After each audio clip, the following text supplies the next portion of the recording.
I guess I didn't really think that there was a context by which to talk to him in. Like if I told him, oh, I'm getting the shit kicked out of me every day, that they would have done anything. You know what I mean? It isn't like today where people go to jail for abusing their kids and there's public service messages. I mean, when I grew up, there was no information. There was nothing. It was like there was nowhere to go. So even if somebody pulled you aside, you think, well, I'm just going to get in more trouble. I thought. 3, 2, 2, 1. Hey everybody, welcome back!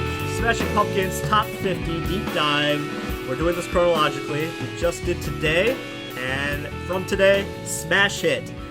They finally did it, y'all. They got on MTV, heavy rotation. They were, all of a sudden, the Pumpkins were a big band.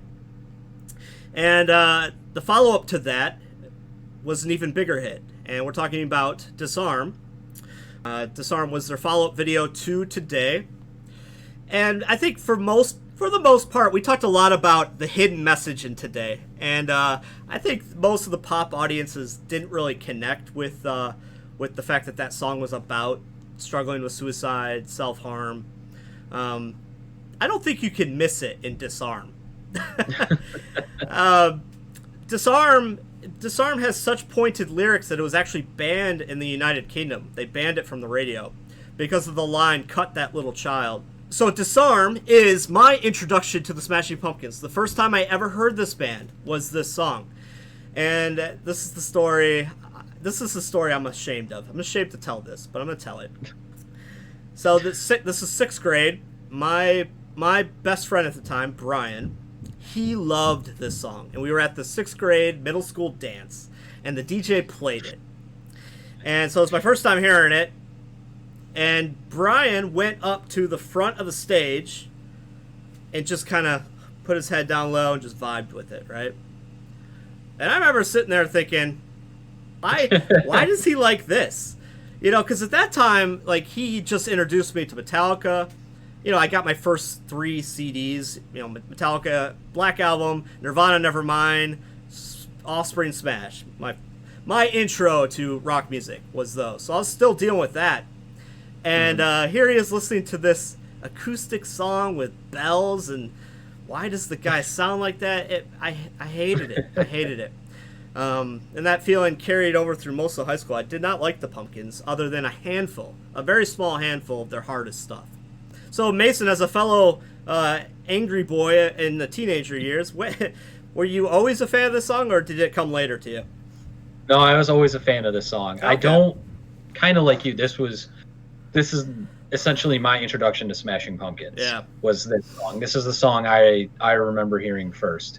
I absolutely loved it. Oh, and wow. I know that now one of the things I really like is like some of the things you were talking about you didn't like, the bells and stuff in the background. It has a very epic feel to it. Yes. And I think that's why I like it. Like, I think on this channel we talk about slower acoustic songs that are stripped down. I tend to, not always, but tend to not like those. But the big orchestrations, the epic ones, I tend to get into a little bit more. Okay.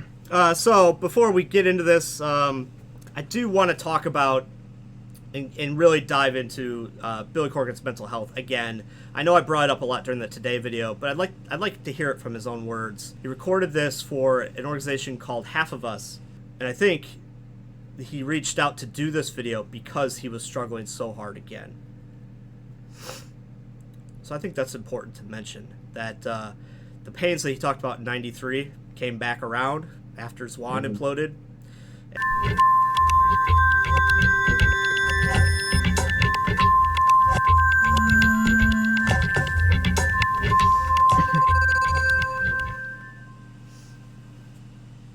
My father was a musician, so I grew up in sort of an alternative lifestyle. With a lot of alternative ideas, drugs, and things like that. My core family didn't fit into the culture we lived in. And then abuse made me feel even more alienated from what was going on. Plus, a lot of kids around me were being abused as well. So you didn't think, well, I'm different. I think like a lot of people who came from a lot of abuse, you create this immense internal landscape or something, So, there was sort of an internal landscape, and then in dealing with the outside world, the best way I was able to do that was first through sports, and then music came second. And I thought I had everything kind of under control when I hit my sort of late teens, early 20s, and it really wasn't until public life came into my life that it all kind of came back out. I cut myself, I stayed up all night, you know, I did things with sleep deprivation, I got into, like, I guess what you would call obsessive compulsive behaviors these days. Like, I had 10,000 baseball cards, and I would take them apart and alphabetize them, you know, for 5 hours, mind-numbingly so, and then the next day decide to put them all in numerical order. I've probably had about 3 to 4 periods in my life where I've been completely despondent, ready to jump off a roof. And I look back very humbly on some teachers and stuff that pulled me aside and said, man, what's going on? I guess I didn't really think that there was a context by which to talk to him in. Like, if I told him, oh, you know, I'm getting the shit kicked out of me every day, you know, that they would have done anything. You know what I mean? It isn't like today where people go to jail for abusing their kids and there's public service messages. I mean, when I grew up, there was no information. There was nothing. It was like there was nowhere to go. So even if somebody pulled you aside, you think, well, I'm just going to get in more trouble. I thought the thoughts in my head were mine alone. I thought the feelings I was having were mine alone. And I was raised to believe that those kinds of thoughts were weak.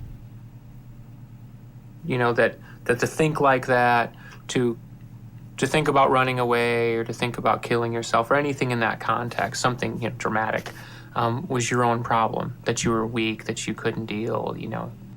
Yeah. And to Corgan's credit, you know, oftentimes, especially early on, you know, the way he got through it was by really believing that things could get better. Mm-hmm. and just believing it. And I talked a lot about how the Pumpkin albums end on hope. Not only did he believe it, it worked out for him. And even though you struggle and you find yourself struggling again later in life, the message doesn't change. Things will get better. And again, I have to say it, Billy Corgan's still here. And how many people didn't make it? All right, so with that, let's get to Disarm.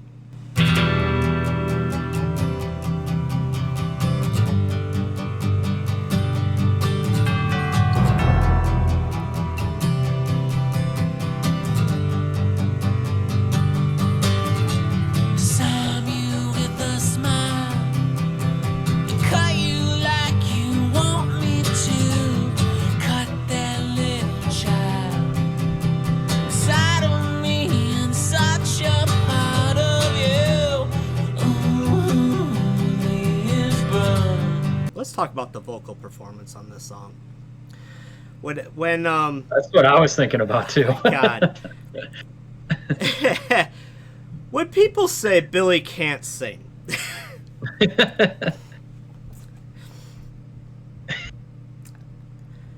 I have to wonder, is their brain broken? What qualifies as good singing? I mean, we could get into an objective being able to technically hit the notes, but you know what? None of you out there are listening to opera. You want to get that technical? Go listen to that, okay? We're not talking about the vocal cords being able to reproduce notes and pitches exactly. Mm-hmm. So there's a lot of gray area in what makes great singing. His voice is just dripping with so much personality, character, emotion. It's the right amount of like the sighing softness with a little bit of the angsty snarl. If you were to stack up the best vocal performances I've ever heard, this has to be in there for me.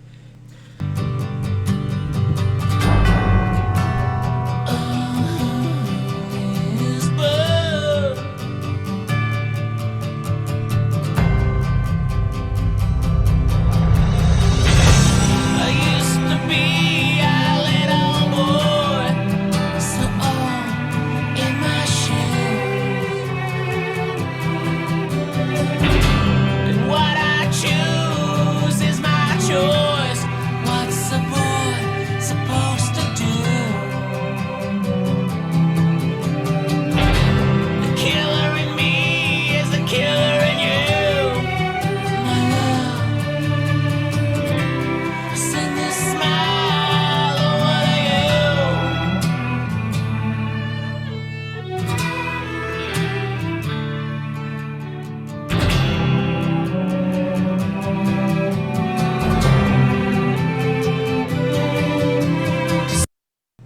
I think that one of the reasons I liked this song when I was younger and in my Angry Boy days even, and, wanted to thrash to hard charging guitars, I think one of the reasons that even in that mindset, I still really liked this song is this. I cannot think of a song that just conveys an emotion so perfectly. Like I feel like I could just feel this song. Yeah, okay. It conveys an emotion in me at a just very basic level, and I think that's why I like it so much. Why, you say Smashing Pumpkins, it is literally the first song that comes to mind. Yeah. Yes. And it's just because, like, I feel it more than I hear it. Even if I don't, like, when I was younger, I didn't really catch on to the lyrics so much because I don't know, maybe I didn't need to. I just felt the song. Yeah.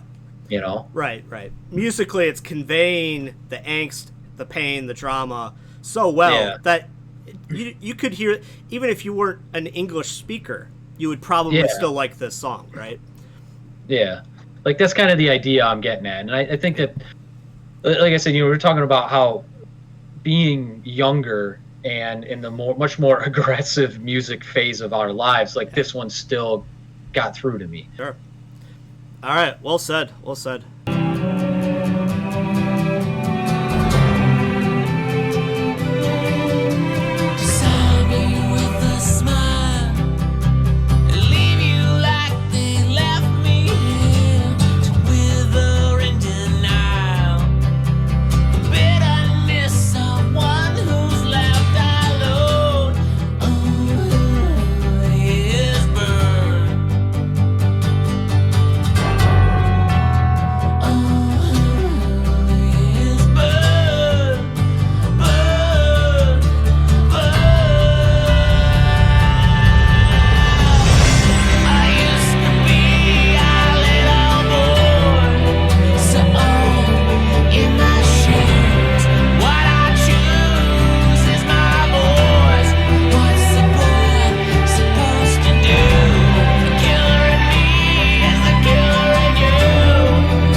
Because purity of the notes means jack shit in music. It really does. It's how do we process those notes through the instrument? You think of like a saxophone. The saxophone, it blares that note and modulates it into some crazy sound, right? We love the saxophone. What is the difference between that and what Billy Corgan's doing with his voice right here? He's taking those notes, processing it through his, ragged, unconventionally, non-technical. He's not able to technically sing. He's frying the notes. That rip in the voice is what's great about a lot of rock music, and Corgan is nailing it on this song, nailing it. I love everything, every single second vocally with this song. I think is amazing. There's my soapbox. What you got? Well, you said a lot there. I think my favorite part of that was being able to reproduce the notes exactly as bullshit in music or something like that. I want to put that on a bumper sticker. Fuck yeah! I will die on that hill. I will. I also really enjoy his vocal performance on this. Right, like it is really good. It's amazing. I can't imagine this song being sung by anyone else. I could also just gush on the music, the singing performance, and how much I like it. And I agree with a lot of what you're saying, to where like he's hitting the extremes from quiet to loud, perfect in the context of this song. Yes, and he's really showing that.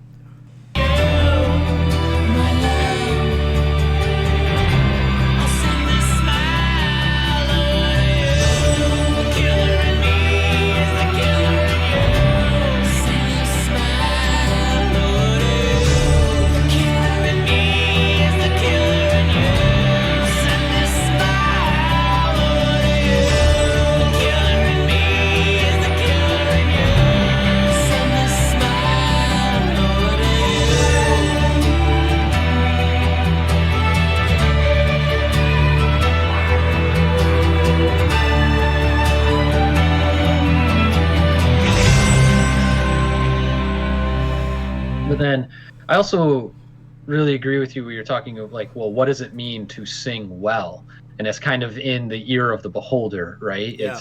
It's what you're looking for and what you like. And yeah, if you want a super technically sound singing, then you're gonna go, listen to what is it, the three tenors and opera and stuff like that. Sure, yeah. I mean, and yeah, they are supremely talented and are very, very good at hitting the exact notes at the exact right timing, exact right way. But music's about way more than that. It's about emotion. It's about creating things that sound good. Yes. Right. And there's a lot of different ways things can sound good. And I think that Billy has a bit of an abrasive voice at times, but that works in the context of this song, and it's balanced with the music to the instruments to where it feels like it makes sense perfectly for what they're trying to convey here. Yes. So I truly enjoy the music or the vocals on this as well, and am instantly drawn in by it, and would also be like,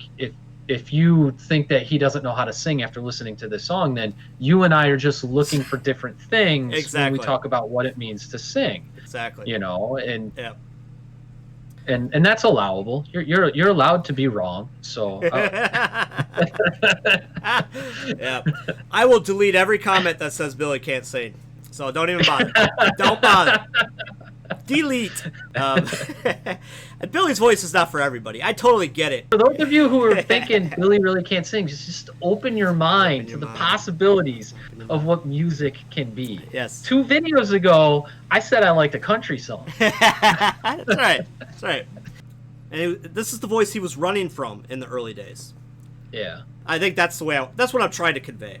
This is the voice he had inside of him, and he was trying to run from it. Probably because he was afraid of being himself, which he talked about in the Today video. He's afraid of being himself. Mm-hmm. That's why he wrote Today, and he decided, well, I'm going to stay alive, and the only way to do that is to stop pretending I'm not me and just write who I am. And, that's where this comes from. All right, that's it. Disarm, Smashing Pumpkins. This is number 8 on my list. Very high up. Very high up. Disarm. I'm Justin. That's James. Deep Dive. Smashing Pumpkins. Thanks, everybody.